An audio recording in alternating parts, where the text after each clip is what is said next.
Oh my God, it's the Crim Reaper. Yo, it's the Crim Reaper here. And today on this video, I want to go over my top 10 women's wrestlers.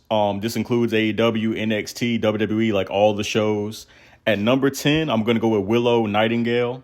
Willow's just pretty, like she has this likable babyface charm to her. And she looks like a normal girl wrestling, but it's like in a good way.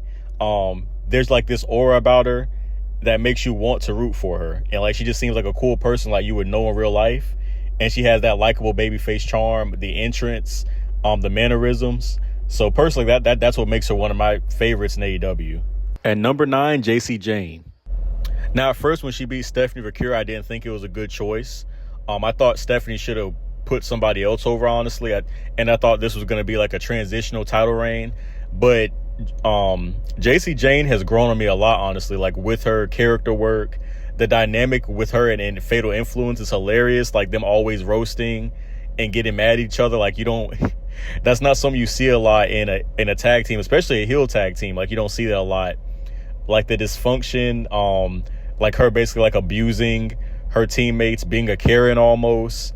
Like, oh, you made me lose this match. You're making me look bad.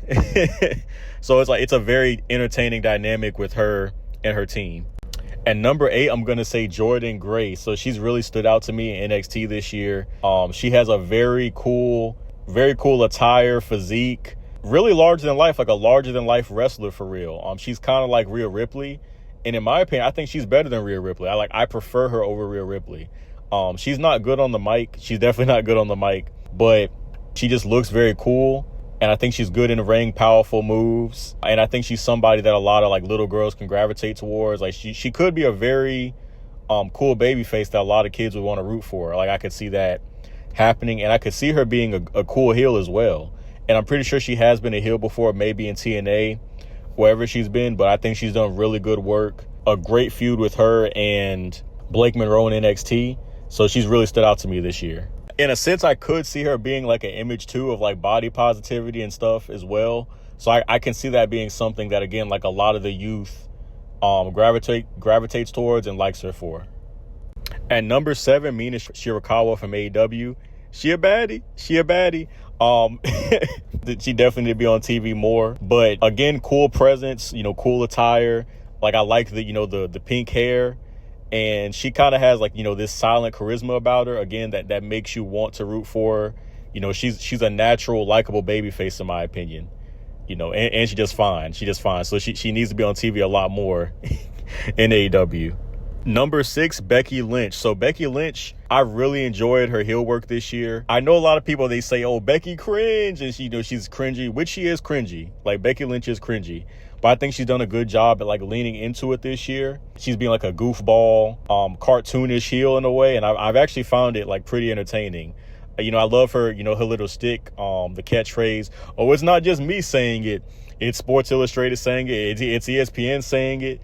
Like she says it all the time, but it's always cool when, she pulls that line out. And I think she's really helped this Vision storyline a good bit. It still sucks because the Vision's been trash since inception, but she's probably been the best part about the Vision. Like her entering this stable has probably been the best part of this whole stable, and she should have been in it the whole time. Like why wouldn't Seth Rollins' wife be in his stable? Like how did it take her 5 months to join the Vision? But that's besides the point. So I've just found her work like pretty entertaining this year.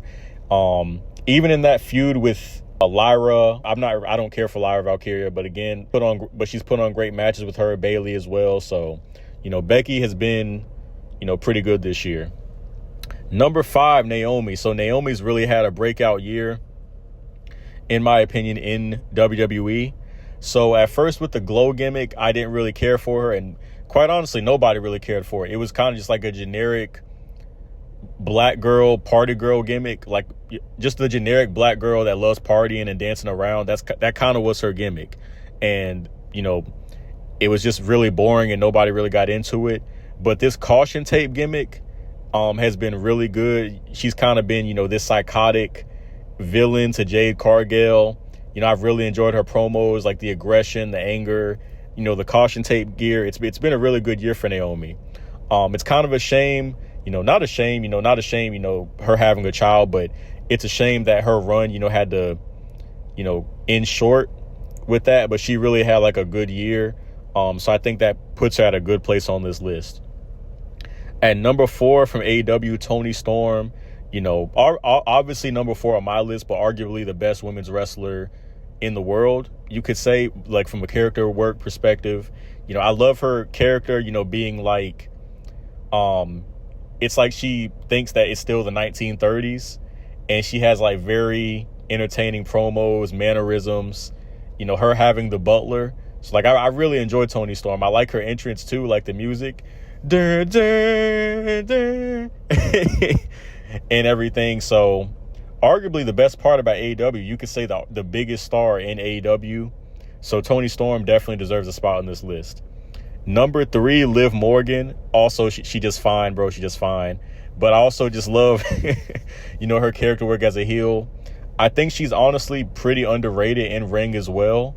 I think she's underrated in that department. I think all her matches honestly have been bangers. Like I love I can't talk. I love the dynamic with her and Dirty Dom. Her taking him away from Rhea and stuff. So I think she's done. A lot of this is really from 2024, but I think she's had a good 2024, 2025. And I really can't wait for her to come back, after like the shoulder injury. I can't wait for her to feud with Roxanne Perez. I'm pretty sure that's what's going to happen. Eventually they're going to build up that storyline with her and Dominic, I'm guessing. And eventually like Roxanne is going to be trying to like get with Dominic and like advance at him and stuff. And probably her and Liv are going to feud over Dom. So I'm excited for when Liv comes back. So one of my favorites. So moving on. Number 2, Io Sky.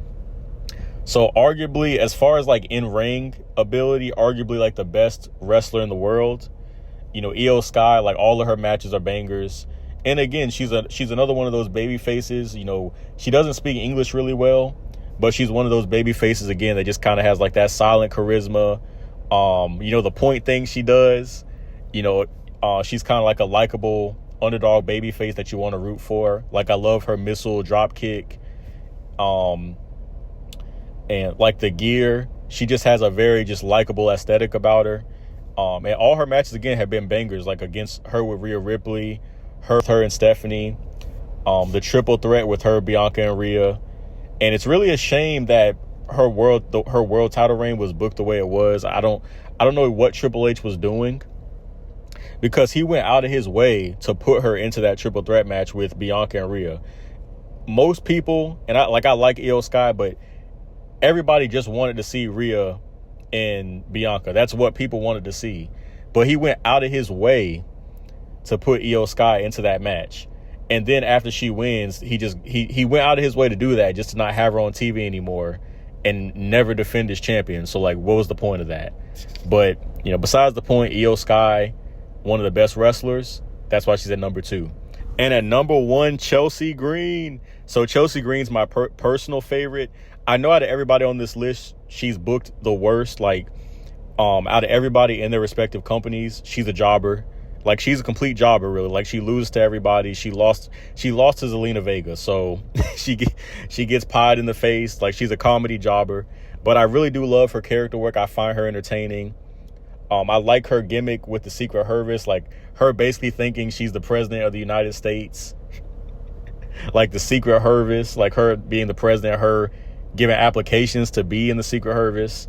And she's gorgeous, like she's an attractive woman. So all that together, like she's my personal favorite in all of wrestling, and I wish she was booked better. She should have never lost the U.S. title, in my opinion. Like she was by far the best U.S. champion. Like, and she was doing perfectly fine. I have no idea why she lost to Zelina Vega that nobody cared for, and the title's on Julia now. Like, if you ask me, she should still be the U.S. champion, and arguably, I think she should be world champion. Like, I prefer her way more over Tiffany Stratton. I actually think a feud with her and Tiffany Stratton. If Tiffany Stratton fought people like Chelsea Green, like her title reign would be a lot interesting. I don't know why she just fights Nia Jax, like Nia Jax and Jade Cargill on repeat. But that's the Triple H era for you. Like, there's nothing we can do about it. So that concludes my list, my top 10, my favorite women's wrestlers, like across all companies. Crim Reaper out. For more of the Crimson Brothers, follow the Crimson Wrestling Federation today. I'm commentator Havoc, the voice of the Crimson Wrestling Federation. And you can see the calls I've made in the Crimson Wrestling Federation, in the comic Crimson Wrestling Game, Story of Malice, in the description below. For more of the Crimson Brothers, follow the Crimson Wrestling Federation today. I'm commentator Havoc, the voice of the Crimson Wrestling Federation. And you can see the calls I've made in the Crimson Wrestling Federation, in the comic Crimson Wrestling Game, Story of Malice, in the description below.